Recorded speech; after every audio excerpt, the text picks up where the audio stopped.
Physical এবং অনলাইনে vote দেওয়া হয়েছে। টোটাল ভোটার ছিল 2806 জন। ভোট কাস্ট হয়েছে 1689টি, ক্যান্সেল হয়েছে 45।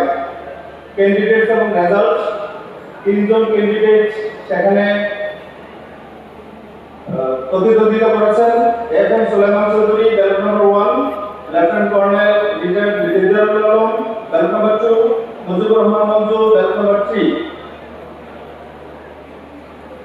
তারপর জেনারেল সেক্রেটারি হিসেবে ইলেকশনে একজন মাত্র নমিনেশন সাবমিট করেছেন, ব্যারিস্টার আসাদুজ্জামান ফুয়াদ, এবং তিনি আনঅপোজড ছিলেন।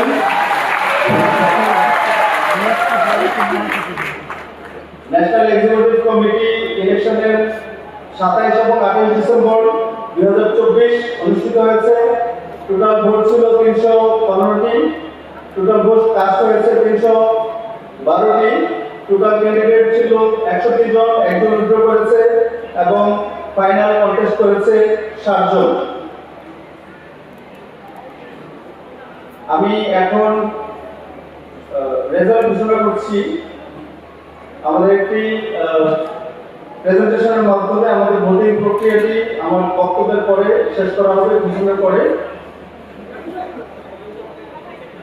ভোট পেয়েছেন F M Sulaiman Chowdhury, ballot number 1, 211টি। Lieutenant colonel retired Alam, ballot number 2, 33টি ভোট পেয়েছেন। Mujibur Rahman Manju, ballot number 3, vote পেয়েছেন 1400।